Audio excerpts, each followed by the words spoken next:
That's awesome. Entrepreneurial finance was an awesome class. The best late stage company we should talk about is our previous company, which is Adara Power.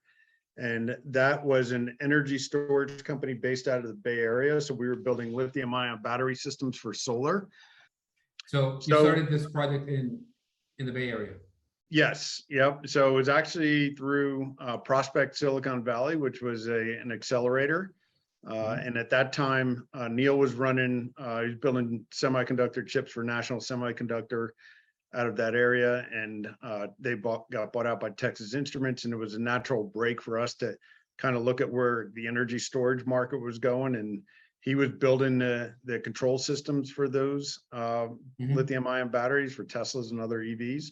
And so that's why we just decided to kind of do our own thing. We focus on the residential energy storage, which turned into be a super hot market in the solar industry, and it's continuing to take off. But the accelerator was a great idea. We actually worked out of Prospect Silicon Valley, gave us basically a bench in the middle of their facility, and we did our initial engineering over there and our line diagrams, built the schematics.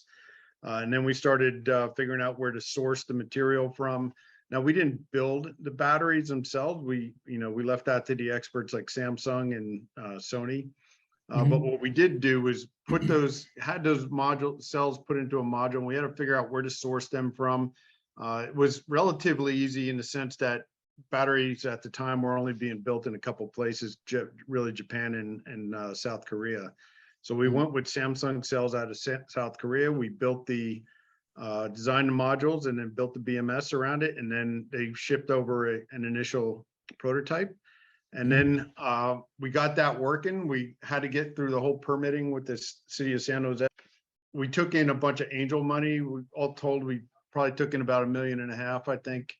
And that allowed us to buy the first 10 systems. Key is, that initial product cost for that first system. I mean, our cost for the system was probably, say $18,000 for the first one. So as you scale, you're trying to drive that product cost down because nobody's going to pay $18,000 for an ROI that's worth $3,000.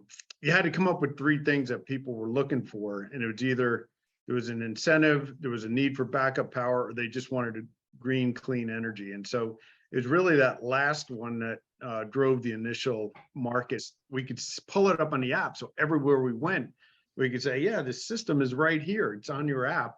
And then when you went to talk to utility guys, as we started to build more and more systems, we could aggregate this power and we could show them that we could push power into the grid from our cell phone. And that was super cool. And they were like, holy cow, this technology is much farther advanced than even the utilities were expecting. We got more installers signed up than we knew that they would actually become the sales channel, right? Because people were coming to them, and it was just odd how things were working. The solar people would, you would come in and go, hey, I'm interested in this energy storage thing. And the solar guy would go, oh, that's great. Let me tell you about it. But, you really don't want to do that because it's too expensive. Let's just focus on the solar. And that was their technique for selling solar, was to not sell energy storage. So we had to flip that narrative around on them. And we did that through a lot of education. Elon stood up and said, hey, we're going to build this Powerwall. But the reality was he was 3 years away from building something that we already had installed in 15 states.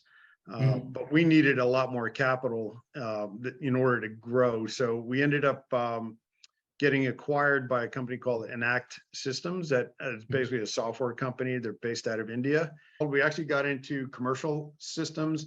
So as you grew with this product, it became also important to realize, where's the revenue going to come from, and where, and to be able to pivot, whether it's in the name from Juicebox to Adara, or pivot from residential to commercial, or pivot from hardware to software.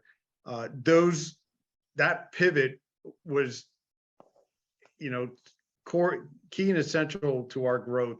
Every single time that something came up in the marketplace against us, we pivoted. It's hard to be, hardware business is difficult. It's high capital, it's super expensive. There's a lot of stuff has to go right.